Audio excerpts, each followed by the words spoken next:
আজ আর রাজনীতি না, আজ আমাদের একটা জ্বলন্ত সমস্যার প্র্যাকটিক্যাল সমাধান নিয়ে আলাপ করব। আমি প্রফেসর ইউনূসের সরকারকে এরকম প্র্যাকটিক্যাল সলিউশন করার জন্য উদ্বুদ্ধ করি, আর সরকার চাইলে আমি আমার পূর্ণ সামর্থ্য দিয়ে সাহায্য করি। একটা দুইটা জায়গায় না, অসংখ্য জায়গায় পরামর্শ দিয়ে, ইনসাইট দিয়ে কাজ করছি, কিছু সাজেশন প্রকাশ্যেই দিছি, কিছু ব্যক্তিগতভাবে এর মধ্যে অনেক কিছু ইমপ্লিমেন্ট করা হয়েছে। জনগণ তার ভিজিবল ইম্প্যাক্ট দেখতে পাইছে। আমার মতো জায়গায় থেকে যে কিনা সরকারের পার্ট না, কিন্তু সরকারের বেসরকারি পার্টনার হিসেবে নিজেকে কনসিডার করে, আর যার সরকারের কাছে থেকে পাল্টা কোনো প্রত্যাশা নাই, শুধু দেশের ভালো হওয়া, দেশের মানুষের জন্য কল্যাণ করা হয় যদি কারো চাওয়া হয়, তাহলে সেটা খুব পজিটিভ হইতে পারে দেশের জন্য। আর আমার মনে হয় আমার এই ভূমিকাতেই থাকা উচিত। যাই হোক, আসেন আজকের আলোচনায় ঈদে বাড়ি যাওয়া নিয়ে। ঈদে বাড়ি যাওয়াটা আমাদের জাতীয় জীবনের একটা অতি আনন্দময় মুহূর্ত, কিন্তু সে আনন্দ আমাদের বিষাদে পরিণত হয় যাত্রার আয়োজন করতে গিয়া। পাওয়া যায় না টিকিট, পাওয়া গেলে উচ্চ মূল্য, হাইওয়ে হয়ে ওঠে মৃত্যুপুরী। ঈদে বাড়ি যাওয়াটা একটা কমপ্লিট মেস হয়ে যায়। এইটাকে আমরা কিভাবে একটা সুপরিকল্পনা করে আনন্দময় এবং নিরাপদ করে তুলতে পারি, সেটা নিয়ে আমরা আজকে দেখাই দেবো একদম প্র্যাকটিক্যাল সলিউশন দিয়া, একটা সেক্টরে, রেল দিয়া। কারণ হচ্ছে যে আমাদের বড় ভাই ফায়জুল ভাই এখন রেল উপদেষ্টা, ওনারা বললাম যে ফায়জুল ভাই আমি একটা পরিকল্পনা করছি রেল নিয়ে কিভাবে ঈদে বাড়ি যাওয়াকে আরো এফিসিয়েন্ট করা যায়। ফায়জুল ভাই সব আইডিয়া আগ্রহ নিয়ে শোনেন, উনি উৎসাহ দেন এবং অতি উদ্যমী মানুষ। উনি সন্দ্বীপে ছিলেন আজকে, তো বললেন যে রেলের ডিজি আপনার সাথে এটা নিয়ে আলাপ করবে। ডিজির সাথে আলাপ হয়েছে, ডিজিও খুব উৎসাহী এবং উদ্যমী লোক, খুবই আগ্রহের সাথে শুনলেন। এই এপিসোড প্রচার হওয়ার আগেই তিনি কাজ শুরু করে দিবেন, কারণ পুরো পরিকল্পনাটা উনি খুব পছন্দ করছেন। যাই হোক, যেটা আজকে শুনতে যাচ্ছেন সেটা বাস্তবায়িত হইতে যাইতেছে। পুরোটা বাস্তবায়িত না হলে বড় অংশ বাস্তবায়ন করবেন তিনি, আমি পূর্ণ সাহায্য করব ওনাকে। কিন্তু সবাই রে এই পরিকল্পনাটা কয়ে দিই, ডিজি সাহেবের সাথে আরো খুঁটিনাটি বিষয় নিয়ে কথা বলতেই হবে। পুরা ঈদ টাইমে এই কাজে আমি নিজেকে ডেডিকেট করব, আমার টিম নিয়ে। আমার দর্শকদের মোটা দাগে কি পরিকল্পনা সেটা বলে দেওয়া যাবে। ফায়জুল ভাই নিজেও দেখলেন যে উনি কি কাজে, এটা আমি কি কাজ করতে চাইছিলাম ডিটেইল, সেটা উনি দেখলেন। আর সবচেয়ে গুরুত্বপূর্ণ হইতেছে সেটা হচ্ছে আমার ক্ষুদ্র ভ্রাতা আর ভগিনীরা যা আছে তাই দিয়া প্রবলেম সলভ করার তরিকাগুলো বুঝতে পারবে। এমবিএতে যারা অপারেশন ম্যানেজমেন্ট পড়েন তারাও আইডিয়া জেনারেট করতে পারবেন, চিন্তার এই পদ্ধতি ব্যবহার করতে পারবেন। আসেন আল্লাহর নামে শুরু করি, কেমনে ঈদের যাত্রা আনন্দময় করা যায় রেল দিয়া।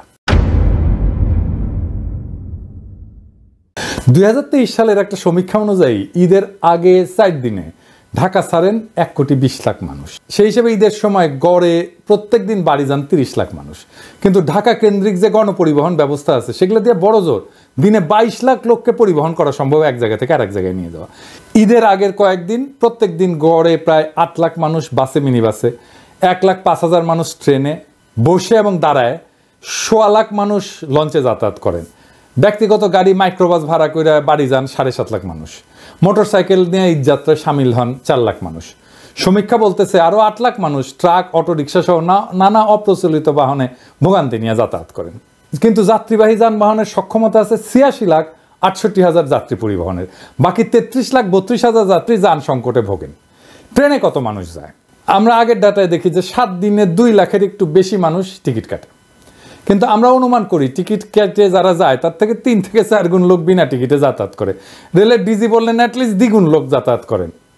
তার মানে 6 থেকে 8 লাখ লোক ট্রেনে ট্রাভেল করে এই ঈদের সময়। এই ট্রেন ট্রাভেলকে আমরা কিভাবে এফিসিয়েন্ট বা অপটিমাইজ করতে পারি? এফিসিয়েন্সি মানে হচ্ছে আমার যা আছে তাই দিয়ে বেশি ফল আনবো, অন্যভাবে কইরা।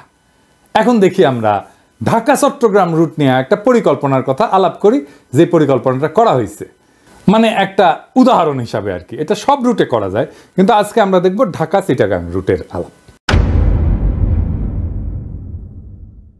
বর্তমান মডেলটা কি? সেটা হইতেছে ঢাকা থেকে একটা ট্রেন চট্টগ্রাম যায় আন্তনগর, সব স্টেশনে না থেমে নির্দিষ্ট বড় স্টেশনগুলোতে থামে।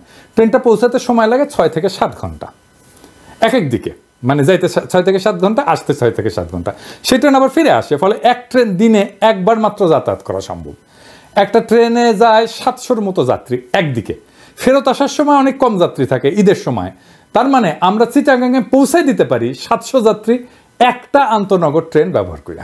আমরা আমাদের যাত্রীদেরকে 2 ভাগে ভাগ করে তাদের 2 ধরনের ট্রান্সপোর্টের অপশন দেব। একটা অপশনে অবশ্যই আন্তনগর থাকবে। এইখানে সিনিয়র সিটিজেন যাদের বয়স 40-এর উপরে তারা টিকিট পাবেন আগে প্রথমে।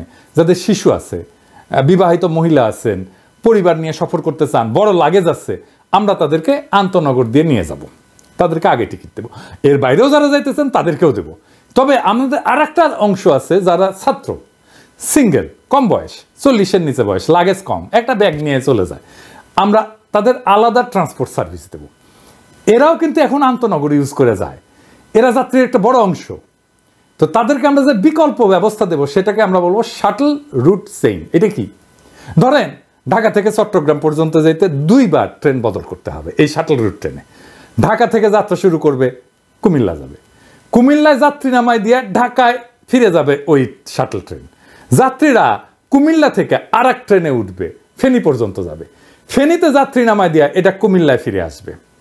ফেনী থেকে যে ট্রেন যাবে ফাইনাল ডেস্টিনেশনে চট্টগ্রামে, 2 বার ট্রেন চেঞ্জ করতে হবে। তাইলে এইভাবে 3টা ট্রেন দিয়ে কম করে হলেও 8 থেকে 9টা ট্রিপ দেওয়া যাবে প্রত্যেক দিন।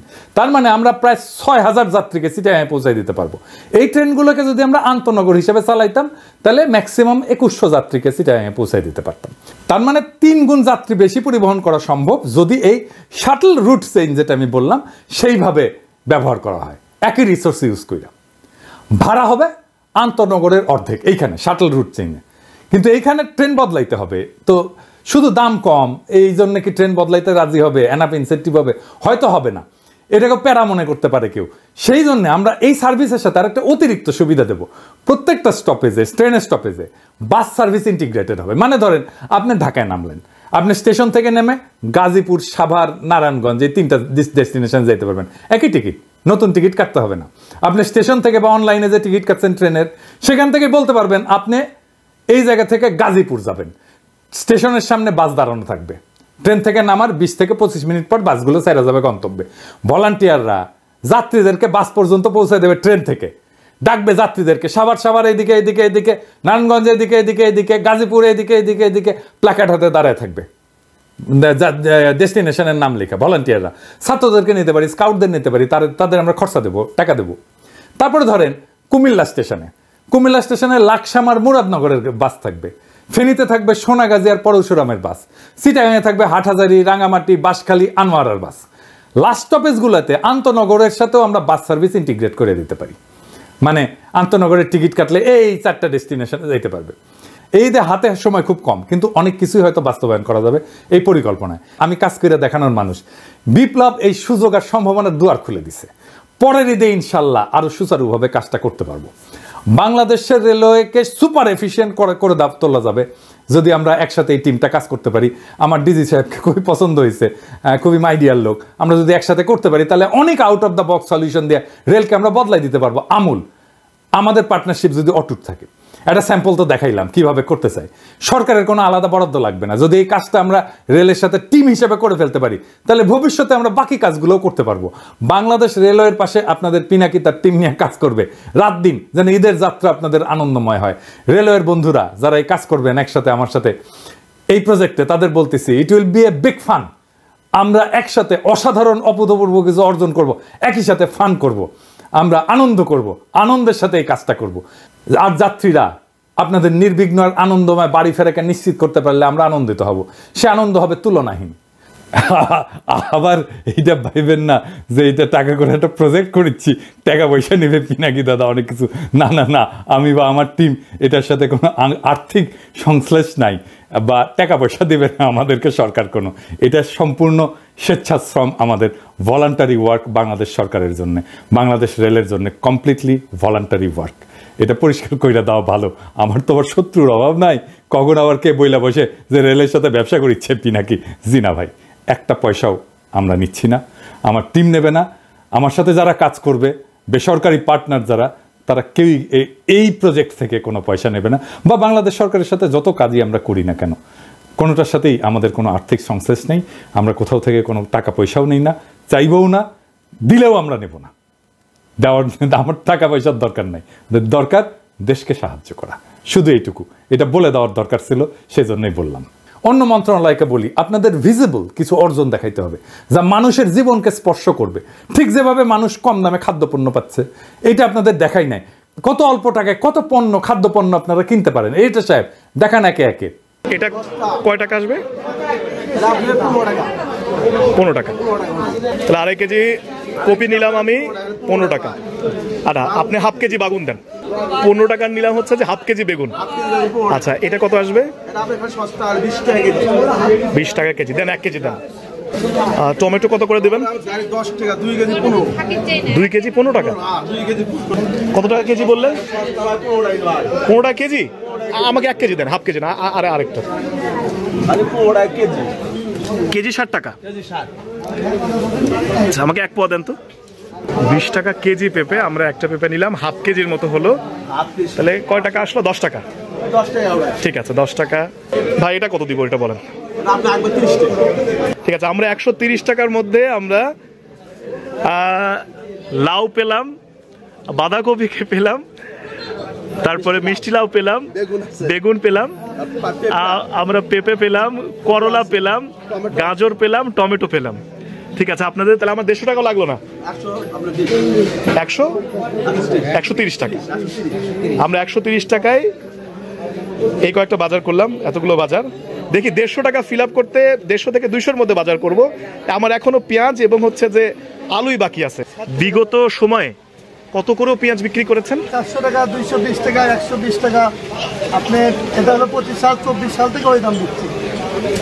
এই বছরটা মানে 5 তারিখের পর থেকে বাজার রেট কম। কত টাকা দিতে হচ্ছে? 35 টাকা আমাদের। তাহলে এখানে হচ্ছে 35, 1 কেজি পেঁয়াজ কিনেছে। আর ওইদিকে ছিল কাঁচা বাজারে 130। তাহলে কত হলো ভাই? 165। তাহলে এখনো কাঁচা মরিচ আর আলু বাকি আছে। কত করে কেজি যাচ্ছে ভাই? কেজি 40। ঠিক আছে আমি যেহেতু কাঁচা মরিচ নষ্ট হয়ে যায় আমাকে 1 পোয়া দেন। 1 পোয়া কত আসতেছে ভাই? 10 টাকা। ওইদিকে 165 আর এইদিকে হলো 10 টাকা, 175 টাকা। আলু এটা কত? এটা আপনার 20 টাকা কেজি, 100 টাকা পাল্লা। 100 টাকা পাল্লা মানে 5 কেজি 100 টাকা। আর 20 টাকা হচ্ছে কেজি। আচ্ছা আর এই যে আমাদের বগুড়ার, এটাকে আমরা বলছি ফাটা পাকড়ি আলু। এই পাকড়ি আলু কত ভাই? 120 টাকা, 24 টাকা। 24 টাকা কেজি। 24 টাকা। ওইদিকে তাহলে 175 আর 24। আমার বাজার শেষ। আমার মোট হিসেবে দাঁড়ালো 199 টাকা, তাই না ভাই? 199 টাকায় আমি কাঁচা তরকারি, পেঁয়াজ, লাউ, কাঁচামরিচ এবং শেষে হচ্ছে যে আমি ফাটা পাকড়ি আলু নিলাম। আমার এখনো 1 টাকা বাকি থাকে। আসসালামু আলাইকুম, কেমন আছেন? আপনি মনে হয় কাঁচা বাজার করলেন? হ্যাঁ পেঁয়াজ নিলাম। আচ্ছা কিরকম দেখছেন বাজার দর কিরকম দেখছেন? বাজার মোটামুটি কম, ভালো। এইবার অনেক কম। আচ্ছা গত বছরে এই টাইমে তো 80-90 টাকা খাইছি। আচ্ছা আর এখন আমরা 30-35 টাকা হলে সর্বোচ্চ ভালো। 100 টাকা দিয়ে 3 কেজি পাওয়া যাচ্ছে। 100 মনে করেন 20-40 টাকা দিয়ে 1 কেজি পাওয়া যায় তো শেষ সময়। তাহলে এখন বোঝেন। আপনাকে অসংখ্য ধন্যবাদ। ওয়ালাইকুম আসসালাম। আমার রাজাবাজার সভাপতি হিসেবে অনুমতি যেটা, সেটা এবছর সাধারণ জনগণ যেটা ক্রয় করতে পারছে সেটা বিগত 10 বছরেও এত বাজারটা এত কম যায় না। ধরেন যে এখন টমেটো 5 টাকা কেজি, আলু 20-22 টাকা কেজি, বাগুন 20 থেকে 30 টাকা কেজি। এরকমভাবে প্রতিটা দ্রব্যমূল্য বিগত 10 বছরের চেয়ে এবছর আমরা কম। এবং সাধারণ জনগণও বর্তমান যে সরকার আছে 37শে জুলাই বিপ্লবের যে পরবর্তী যে সরকার, তার উপর সবাই মোটামুটি সন্তুষ্ট। বিশেষ করে দ্রব্যমূল্য কমার কারণে সবাই সন্তুষ্ট। এবছর যেটা হচ্ছে সেটা হচ্ছে যে পেঁয়াজের এবার বাংলাদেশে প্রচুর পরিমাণে ফলন হয়েছে 1 নম্বর। এবং সিন্ডিকেটটা নাই, যার কারণে পেঁয়াজের দামও কম। এবং আশা করতেছি এবার বাজার অতীতে কয়েক বছরের চেয়ে এবার অনেক কম। এখন বর্তমান বাজার 22 থেকে 23 টাকা বাজার যাচ্ছে পেঁয়াজের বাজার, যেটা বিগত 2-10 বছরেও এই সময় এই বাজারটা যায়নি। এটা শুধু বিগত কয়েকদিনের নয়, বিগত কয়েক বছরের তুলনায় এবার অনেক ভালো এবং খুব স্বস্তিমূলক একটা বাজারের পরিস্থিতি, খুব স্বস্তি। আমরা অল্প টাকায় অনেক ভালো বাজার করতে পারছি। আপনার বাজার কিরকম মনে হচ্ছে এইবার গতবারের তুলনায়? আপনার তো যথেষ্ট বয়স হয়েছে আপনার, আপনি আমাদের চেয়ে অনেক সিনিয়র মানুষ। গতবার তুলনায় কাঁচামালটা খুব খুব হালকাই পাচ্ছি। জি জি জি। তা আপনার কি মনে হয় যে সরকার কি পারছে বাজার নিয়ন্ত্রণ করতে? আমরা এবার খুশি আছি আর কি। দেখলেন তো খাদ্যপণ্যের বাজার, এইটা মানুষ ফিল করে। এবার ব্যবসায়ীরা বলেন, আপনারা কি এখন এলসি খুলতে পারতেছেন? ডলার নাই এই কথা বলে হাসিনার আমলের মতো ব্যাংকে ফিরাই দিচ্ছে, আপনাকে দিচ্ছে না। কি ভয়াবহ অবস্থা পড়ছিলেন না হাসিনার আমলে? মাত্র 7 মাসে এই অর্জন সম্ভব হয়েছে। এই জন্য তো অর্থ মন্ত্রণালয়কে ধন্যবাদ দিতে হবে, অর্থ উপদেষ্টাকে ধন্যবাদ দিতে হবে, তাই না? সম্ভব, সবকিছু সম্ভব যদি ইচ্ছা থাকে, পরিকল্পনায় যদি থাকে মানুষের কথা, আর কাজে যদি থাকে নিষ্ঠা, তাহলে যে কোনো দুর্বিষহ পরিস্থিতিকেও রূপ দেওয়া যায় স্বস্তির যাত্রায়। ঈদে বাড়ি ফেরা আমাদের জীবনের সবচেয়ে আবেগী মুহূর্তগুলোর একটা। এই আবেগের যাত্রা যেন আর মৃত্যুর শঙ্কা না হয়, হতাশার যেন যাত্রা না হয়, আর যেন না হয় টিকেটের হতাশা। এই লক্ষ্যেই আজকের আমাদের প্রয়াস। আমরা দেখলাম কিভাবে সীমিত রিসোর্স দিয়েও অসংখ্য মানুষের যাত্রা সহজ, সাশ্রয়ী আর নিরাপদ করা সম্ভব। শুধু আন্তনগর ট্রেন না, শাটল রুট চেইন এই নামের যে নতুন সম্ভাবনার দ্বার আজকে উন্মোচিত হইল, যেখানে গতি, স্বস্তি আর সংযুক্তি মিলেমিশে এক নতুন ট্রান্সপোর্ট মডেল গড়ে উঠতে পারে। এটা কেবল একটা পরিকল্পনা না, এটা হচ্ছে এক ধরনের নাগরিক দায়িত্ববোধের বাস্তব অনুশীলন। সরকার, রেল কর্তৃপক্ষ এবং জনগণের অংশগ্রহণের মাধ্যমে এটা হয়ে উঠতে পারে এক যুগান্তকারী উদাহরণ, যেখানে উন্নয়ন হবে সবার হাত ধরে, আর আনন্দ ছড়ায় যাবে শহর থেকে গ্রামে, স্টেশন থেকে বাড়ির দোরগোড়ায়। আমরা আশাবাদী, আমরা প্রস্তুত। এখন প্রয়োজন একটুখানি সাহস, একটুখানি সমন্বয়, আর বাকিটা হয়ে যাবে ইতিহাস। চলেন এই ঈদে বদলাই দৃশ্যপট, বদলাই যাত্রার গল্প, বদলাই বাংলাদেশের রেলওয়ের ভবিষ্যৎ। এই গল্প বদলের শুরু সেই জুলাইয়ে, সেই মহেন্দ্রক্ষণে জাতি যখন এক প্রাণ হয়ে জেগে উঠছিল। সেই জুলাইয়ের প্রেরণায় আমরা দেশকে নক্ষত্রের দিকে উড়ায় নিয়ে যাব।